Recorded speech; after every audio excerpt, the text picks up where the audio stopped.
Welcome to the Rewild Your Business podcast. I'm your host, Jill Motes. Thank you so much for joining me again this week. I want to talk to you about something that I'm seeing at the moment in the online business world that feels like a little bit of an epidemic, particularly actually in the coaching and personal development space.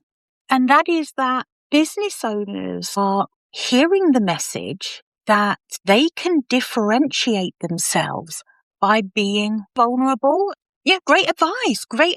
Being vulnerable and sharing vulnerability is a really great thing. But there's a problem with this that I want to dive into a little bit. Welcome to Rewild Your Business, the podcast for women doing the work their soul intended. I'm Jill Motes. I'm an international business coach, and I'm a guide for women doing the work that matters. Rewilding your business means cutting away what doesn't belong to allow what does to thrive, finding simplicity in your work. And it's about bringing the whole of who you are to the table, whether you're building something new or finding your way back to what really matters to you. I'm so glad you're here. What happens is that they hear that message that's encouraging them to be vulnerable online. And so they share their story. They share their struggles. They often share their breakdowns, their trauma that they've been through, or even worse, are going through. And the thing is, it works, at least at first, right? People respond. They feel seen, maybe for the first time. You know, if you're someone that has toyed around with this, you're going to know exactly what I'm talking about now. Let's take, for example, there was that trend a little while back of posting photos with no makeup on. I'm all about that because, to be quite honest, can't always be bothered to put a ton of makeup on either. But there was this trend of posting these people almost trying to look as bad as they could, because what happened was it elicited a response. People engaged, and so they share more. Suddenly, you're finding yourself sharing some really raw, tough stories. I've seen business owners sharing things around their eating disorders, around their divorce, their bankruptcy, abusive relationships, the rock bottom moments. And of course, people are really responding. Comments are going to pour in. Thank you so much for sharing this. You're so brave. I needed to hear this, right? You know that happens. And of course, the algorithm rewards that. Engagement goes through the roof. So they start leaning in harder until the problem is the day then arrives when they realize that their entire brand is built on their worst moments. Every post is like a wound on display. Everything is about a crisis managed. Every launch is framed around trauma and crisis. And here's the problem. For those women, they can't understand. They can't figure out why they are attracting the clients who are drowning, not clients who are ready to build. Not clients who are ready to do the work and move forward. And they can't understand why their business is suddenly feeling heavy and exhausting. But to be honest, they're constantly reliving the worst parts of their life instead of moving beyond them and building forward and upward and creating inspirational and aspirational content. Now, I don't want you to think this is an all or nothing argument, and we're going to go into this, but there is an element of the online world for whom trauma has almost become currency, and your worth starts getting measured by how raw you're willing to be in public. And like I say, I don't want you to think for 1 minute that I'm saying that vulnerability is bad. You've only got to go back and listen to some of the podcast episodes on this podcast to know that I believe in vulnerability. I think you are doing your listeners, your viewers, your audience a disservice if you never show the vulnerable side of yourself. But there is a huge difference between vulnerability and performance. Real vulnerability is when you are sharing something that is true, but it's something that you have processed, you've metabolized, right? Not because it gets engagement, but because it serves your audience's transformation. Maybe you share it once, maybe twice, right? You reference it when it's genuinely relevant to the conversation, to the teaching, to the coaching, but it isn't your entire identity. It's not your hook constantly. It's not how you open every bloody conversation, right? Performance vulnerability is different. Performance vulnerability is when you share your trauma because you've learned that it works. It works from a marketing perspective. It gets clicks. It gets comments, makes you feel seen. All of those things we want from our marketing. I get that. But the problem is if you haven't completely processed that trauma, if you are still even the tiniest bit in it, and if you're still performing it every time you hit post, because somewhere deep down, you believe that your pain, your trauma, your crisis is the only thing that makes you interesting, then that is just performance. It's not in service of your viewers, your listeners, your readers. Real vulnerability feels clean. You can share it without needing a specific response. You've done the work. You're on the other side. You've learned a lesson that journey has brought to you. So now you're sharing wisdom. You're not sharing this open wound. Whereas performance vulnerability, that doesn't feel clean. It feels sticky. It feels like you are searching for the validation. It feels like you need people to tell you that you're brave. You need that engagement to feel like the pain means something. Real vulnerability is really generous because it's all about the message in there for your audience. Performance vulnerability is all about taking something from your audience. And here's where this becomes a business problem. When your brand is almost inextricable from your trauma, it's built on your trauma. It's built on everything that's ever gone wrong for you, everything that's ever been a struggle for you, then it's incredibly difficult to establish authority. I'm not for 1 minute saying that authority is about being perfect or pretending that you have never struggled with anything. Authority is about being the guide, not the wounded protagonist who's still kind of stumbling through the story, struggling. For example, let's say I'm looking for a business coach. Well, I want someone who is on the other side of the struggles that I'm facing in growing the right business for me. I'm going to be looking for someone who has already metabolized the lessons, someone who can really see clearly because they're not still going through the struggles. I don't want someone whose entire marketing message is like, I'm a mess, but we can be a mess together. I don't want to hire that person. I might find their content empathic, but I am not going to part with my hard-earned money to hire them as my coach to get me from where I am now to where I want to be. If you're looking for coaching, it's not the same as someone to commiserate with you. I'm going to want look, I've been where you are. I figured out the way through. So now let me show you. That's how I position my coaching with my clients. I've been where you are. I figured it out. Now let me show you. That is authority. And when you're leading with those kind of open wounds with your trauma, you're actually positioning yourself as a peer who's in struggle rather than a guide through it. Can you see how this really well-meaning message that we've had sort of rammed down our throats a bit, share the vulnerable, share the problems, share what you've been through, it's got a bit muddied.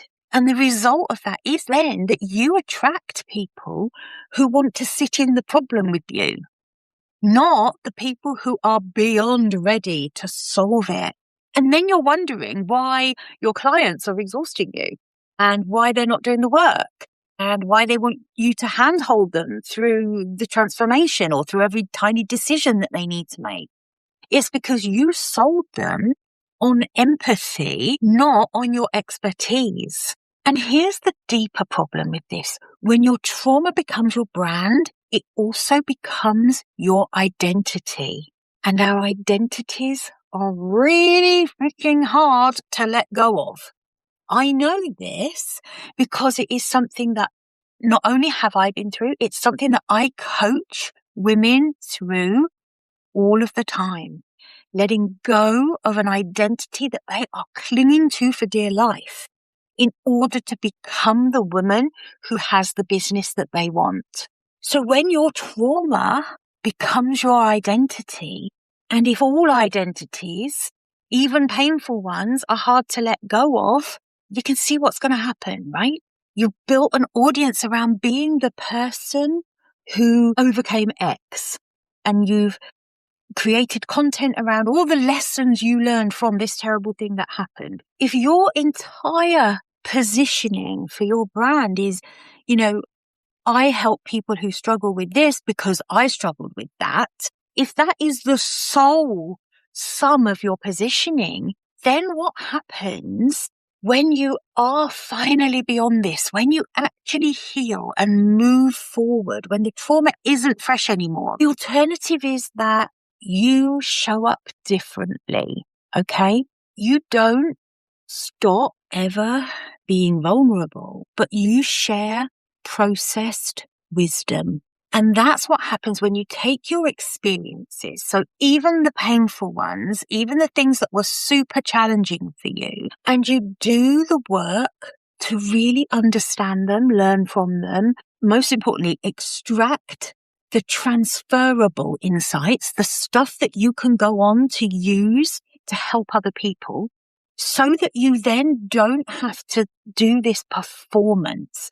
You don't have to share the rawness of the trauma to get the engagement. You have to break that connection. Instead, you can share the story and you can highlight the lesson. Performed pain could sound like this. 3 years ago from now, I was on my bathroom floor. I was sobbing. I was wondering if I would ever be enough, and my business was failing or my marriage was falling apart. And I felt like a complete fraud. But I picked myself up, and now I help women who feel that way, right? That is performing the pain. Now, processed wisdom might sound like this. You know what? I spent 2 years of my life building a business model that looked successful from the outside, but actually made me miserable. And what I learned is that misalignment doesn't just feel bad. It actively sabotages growth. Here's how to spot the gap between what you're building and what you actually want. Can you see the difference between those two examples? The last one is actually true. That is my story. I did spend 2 years building a business that looked really successful from the outside, but I didn't enjoy running at all.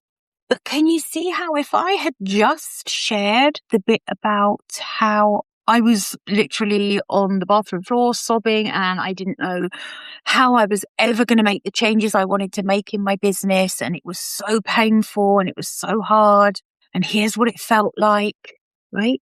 That is centering on the pain. The second example centers on the insight. I actually say at the end, here's how to spot the gap between what you're building and what you actually want. It's focusing on the lesson that means something for your audience.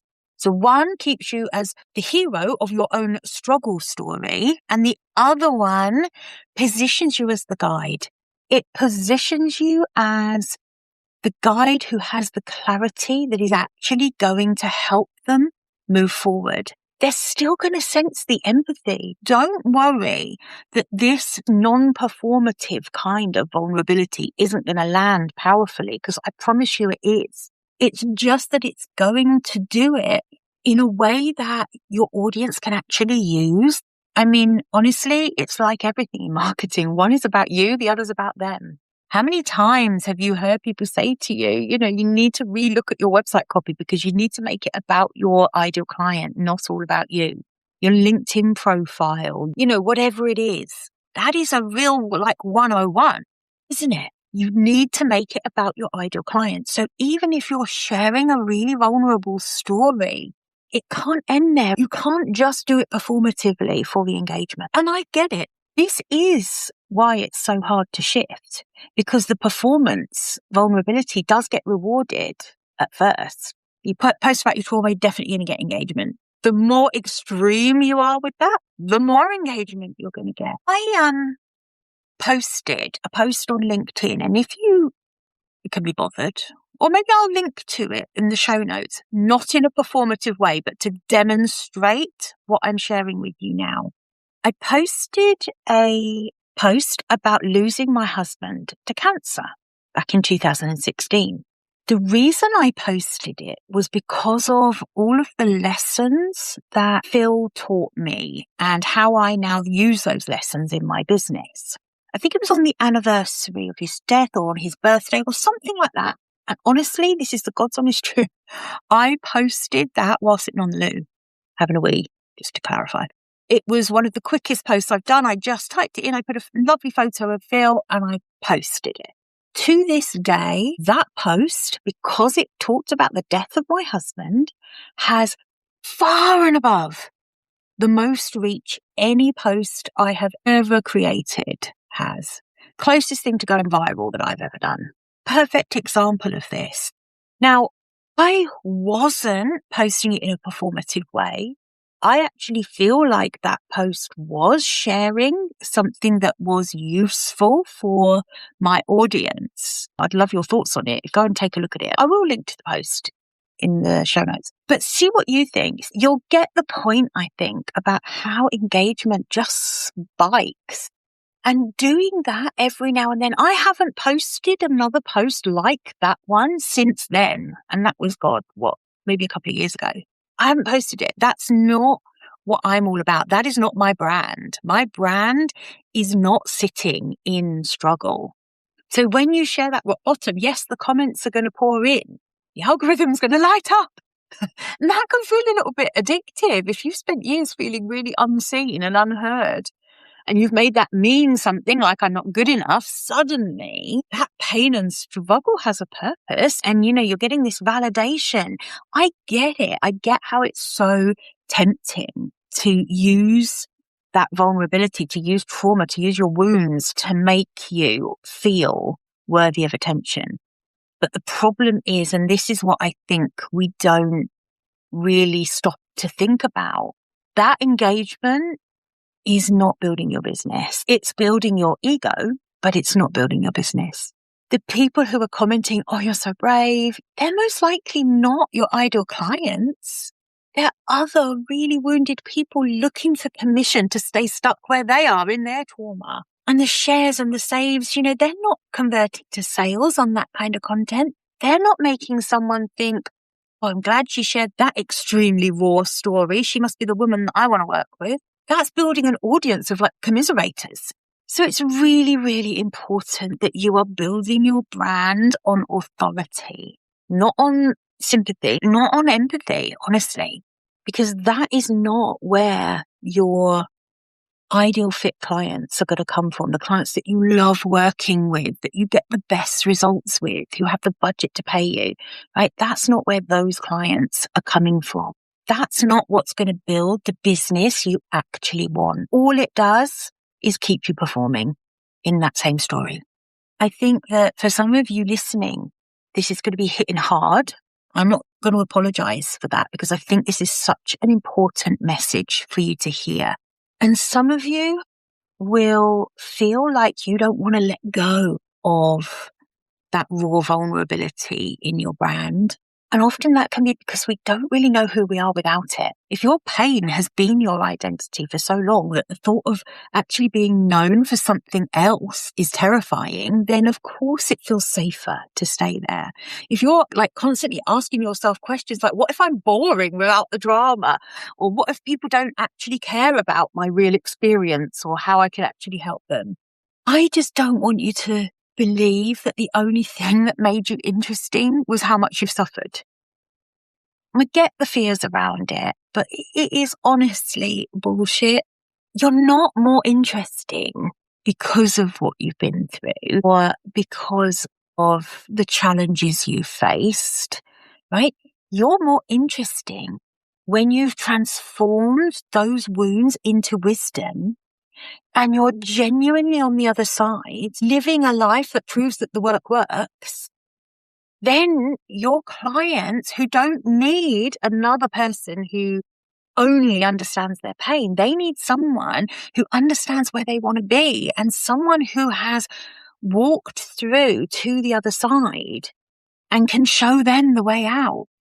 So they need that process wisdom, okay? They need the guide, not a fellow traveller still flailing around in the woods, hoping they're going to find a way out of the woods soon. Anyone else get lost in the woods as a child?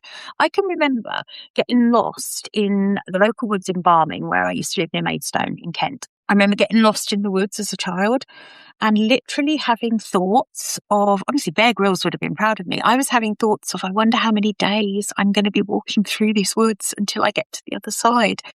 Literally, these woods are like a square mile, tops, maybe not even that. But I can remember thinking, am I ever going to see a road again? Too dramatic. I come from a family of very dramatic people, it has to be said. So how are we going to make this shift? First thing, let's stop sharing trauma in real time. If something difficult is happening for you right now, if you're going through some kind of crisis, some sort of meltdown, some kind of major struggle that hasn't been processed into wisdom yet, right? Then that is therapy material. That is not material to share with your audience, with your ideal clients. So do the work first. Get to the point where you've processed it, where you understand it. Extract the lesson from it. And only then consider whether sharing that story or not serves your audience. Second thing I want you to do is audit your content. So go back through your last 20 posts or videos or podcast episodes, whatever it is that you create. How many of them center on your pain or lead with your struggles? And then ask yourself, what would this piece of content have looked like if I led with the insight instead of the wound? Third thing, you're going to reposition around transformation, not empathy. Your brand shouldn't be simply, I've been through this terrible thing, so I understand. Your brand should be, I've learned this crucial thing and now I can teach it, or now I can help you with this. Now I can show you fresh insights, fresh ways to look at this. Okay? Understanding alone. Yes, you understand their struggle, but understanding alone doesn't create transformation for them. Your expertise does. Clarity does. Authority does. Fourth thing, this one, you're going to love me hearing me say this. I can't even believe this is going to come out of my mouth, but I'm going to say it. Get comfortable being boring sometimes. Not every single post, piece of content that you create needs to be emotionally gut-wrenching, right? Not every piece of content needs to make people cry.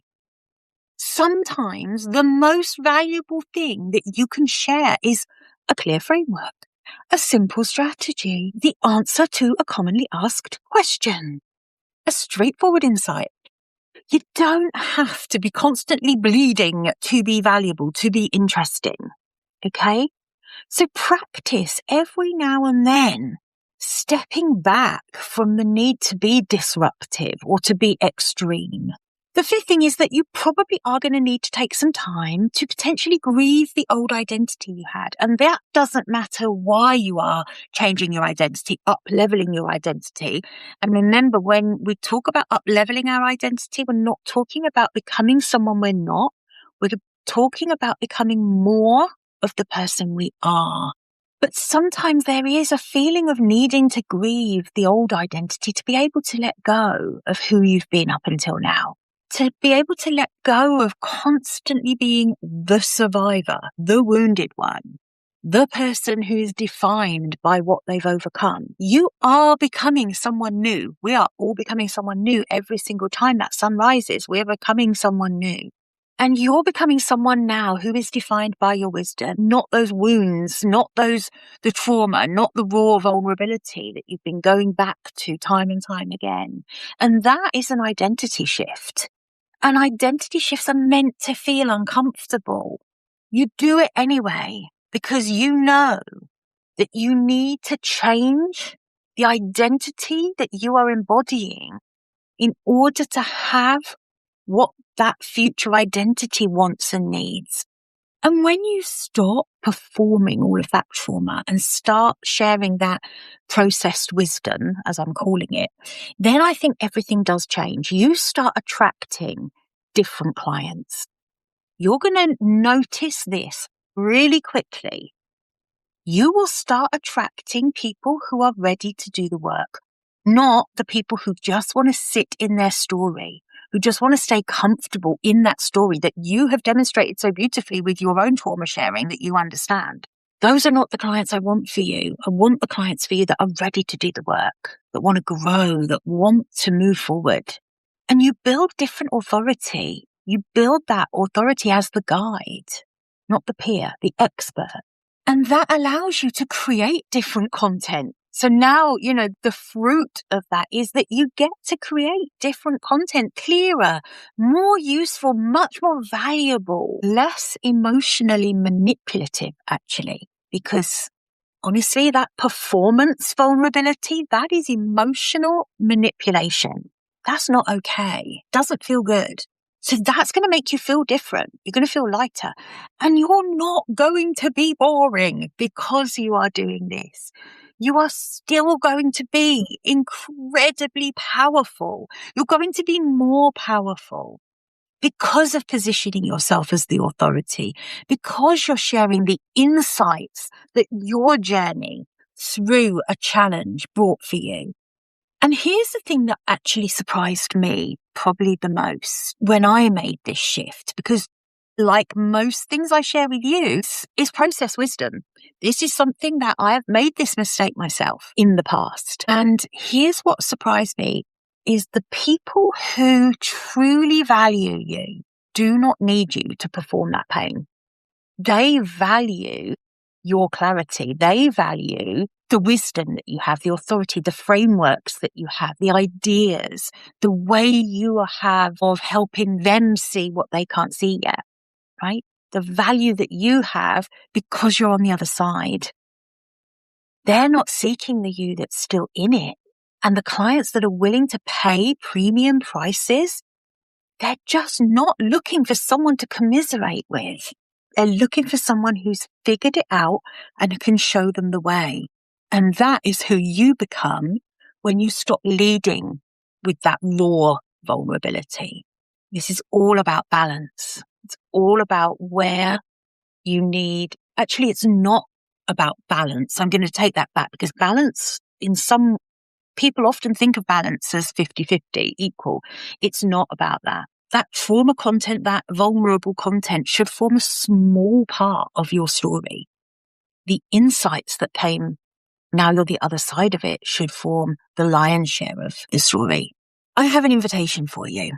I would love you to experiment with taking a full week off from any kind of vulnerable content. 1 week where you don't even reference a single struggle, challenge you've been through, your rock bottom, your breakdown, your dark night of the soul, any of that podcast, or it might be all of your social media content if you're a prolific social media person.